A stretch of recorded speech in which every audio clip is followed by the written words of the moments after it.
Salam sejahtera bagi kita semua. Salam sehat, marilah kita berdoa.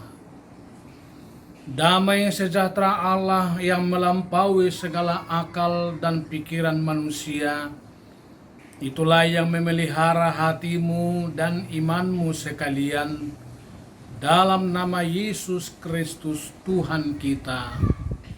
Amin. Shalom. Firman Tuhan pada minggu kelima Trinitatis 2020, 12 Juli 2020, tertulis dalam Injil Lukas pasal 6 ayat 39 hingga 42. Marilah kita dengarkan bersama-sama. Yesus mengatakan pula suatu perumpamaan kepada mereka. Dapatkah orang buta menuntun orang buta? Bukankah keduanya akan jatuh ke dalam lubang?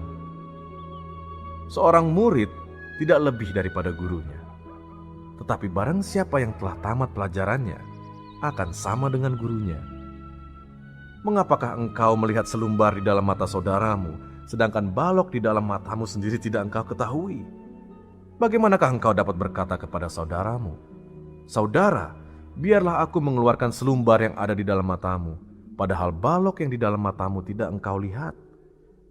Hai orang munafik, keluarkanlah dahulu balok dari matamu, maka engkau akan melihat dengan jelas untuk mengeluarkan selumbar itu dari mata saudaramu. Selamat hari Minggu dan salam sejahtera bagi kita semua. Salam sehat.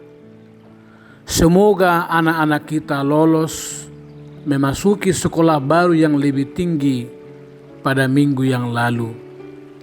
Bagi murid yang terpental oleh carut-marut PPDB online, khususnya di Disdik DKI Jakarta, yang telah abai terhadap sebagian besar masa depan pendidikan anak, kiranya tetap semangat dan pantang surut untuk meraih pendidikan.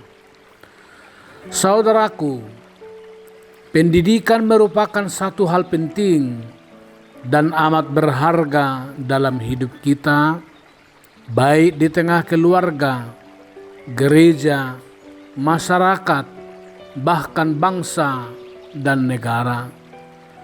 Kita semua mencintai pendidikan sekaligus membenci kebodohan. Pendidikan jauh lebih berharga dibandingkan dengan harta, jabatan, dan kekuasaan. Apalah misalnya arti jabatan dan harta untuk seorang yang dungu, bukan? Dalam budaya Batak terkandung sebuah filosofi pendidikan. Apapun akan dikorbankan orang tua, asalkan anaknya beroleh pendidikan yang tinggi.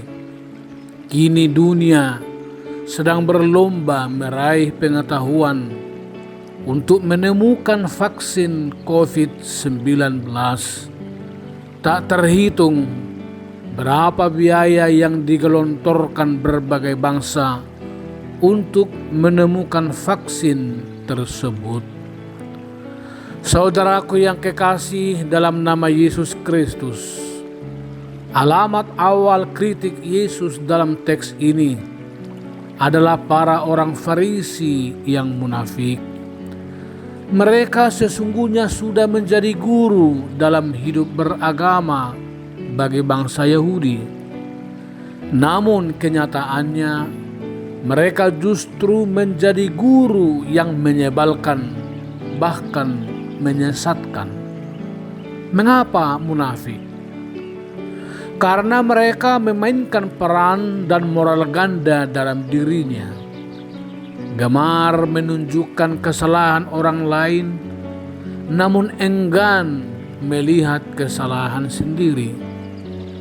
Gemar menilai orang, namun ogah untuk mengevaluasi diri sendiri. Mereka mengajar orang lain untuk menaati Tuhan, namun mereka sendiri tidak mempercayainya, bahkan menolaknya. Mereka mengajar orang hidup dalam Taurat, namun mereka sendiri tidak menunjukkan hidup sebagai teladan. Sejujurnya kita pun acap kali melakoni hidup yang munafik itu, bukan? Dan ini adalah penyakit sosial kita bersama. Kita gemar menutupi kekurangan diri sendiri dengan cara membicarakan orang lain. Kita cepat melihat kekurangan orang lain, tetapi lambat untuk mengakui kelemahan sendiri. Kita acap kali merasa lebih baik dan merasa lebih sempurna dari orang lain. Biasanya hal ini akan semakin seru bagi mereka yang gemar ngerumpi dan bergosip ria. Gosip itu konon merupakan singkatan dari semakin digosok, semakin sip. Mereka asik mengerumpi dan bergosip, namun kualitas kerja dan kinerjanya hampir dipastikan tidak ada. Semakin asik ngerumpi dan menggosip, tentu semakin tidak ada karya yang dikerjakannya. Yesus mengecam sikap munafik seperti itu. Yesus memberi satu umpama dalam bentuk pertanyaan retoris. Dapatkah orang buta menuntun orang buta? Bukankah keduanya akan jatuh ke dalam lubang? Orang buta tidak mengetahui jalan di depannya, apakah terjal atau turun, apakah berbukit atau berlembah. Mereka sering jatuh, terluka, dan tersesat. Semoga Tuhan menganugerahi kita pemimpin bangsa dan pemimpin agama yang tidak buta, tetapi yang memiliki mata yang celik untuk memimpin dan mencerahkan umat. Bagaimana mungkin orang bodoh menuntun orang bodoh, atau orang dungu mencerahkan orang dungu? Kiranya kita semua tidak berperangai seperti orang Farisi yang munafik itu. Gemarlah menerima pengajaran firman Tuhan, sekaligus menjadi teladan dalam perangai dan sikap yang terpuji. Sesungguhnya itulah pedagogik pendidikan yang paling jitu dan paling berharga. Sebuah peribahasa lama berkata, seekor gajah di pelupuk mata tidak tampak, tetapi semut di seberang lautan tampak dengan jelas. Bagaimanakah engkau dapat berkata, saudara, biarlah aku mengeluarkan selumbar yang ada di dalam matamu, padahal balok yang di dalam matamu tidak engkau lihat? Hai orang munafik, keluarkanlah dahulu balok dari matamu, maka engkau akan jelas melihat dan mengeluarkan selumbar dari mata saudaramu. Sebuah pantun untuk termendiri mengatakan, buah melinjo pohonnya tinggi, melinjo dimasak jadilah emping. Lebih baik introspeksi diri daripada ogah menghakimi orang lain. Suatu ketika perempuan berzina dibawa orang banyak kepada Yesus, dia berkata, barang siapa di antara kamu tidak berdosa, hendaklah ia yang pertama melempar batu kepada perempuan itu. Ternyata tidak ada yang melempar perempuan itu. Satu demi satu mereka pergi meninggalkannya. Yesus di sini membuka balok di mata mereka, sehingga mereka dapat mengenal diri sendiri. Marilah kita mencintai pendidikan. Jangan saling menghakimi, seolah-olah kita memperlihatkan diri sebagai orang yang lebih bermoral dibandingkan orang lain.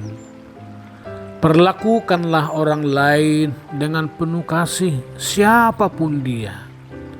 Janganlah memandang kesalahan sendiri sebagai sesuatu yang kecil dan kesalahan orang lain seolah jauh lebih besar dari kita. Bila tidak mau melihat kesalahan diri sendiri, maka kita sesungguhnya adalah prototipe orang munafik. Jalan terbaik untuk menjadi manusia terdidik adalah mengeluarkan lebih dahulu balok di mata sendiri. Lepaskan lebih dahulu dirimu dari dosa-dosamu, barulah menegur orang lain di dalam kasih. Perbaikilah lebih dahulu diri sendiri, barulah dimungkinkan memperbaiki orang lain. Cintailah pendidikan, sehingga engkau menjadi naradidik yang terdidik, sekaligus diperkenankan Tuhan untuk menjadi pendidik yang mendidik bagi orang lain. Saudaraku yang kekasih dalam nama Kristus Tuhan kita, Yesus adalah sumber hikmat. Perolehlah hikmat dan pengertian itu, agar hidup kita senantiasa dipelihara dan dijaganya. Kiranya bangsa kita pun dimenuhi dengan orang-orang yang terdidik, agar bangsa Indonesia semakin maju dan makmur, damai dan berkeadilan. Semoga pula anak-anak dan cucu-cucu kita pun diberkati dimanapun mereka menimba ilmu, terutama dalam memasuki sekolah pada tahun ajaran baru di tahun 2020 ini. Demikianlah kemunafikan akan semakin surut dari tengah-tengah kita, dari gereja, dari masyarakat, maupun bangsa kita. Semoga Tuhan memberkati. Amin.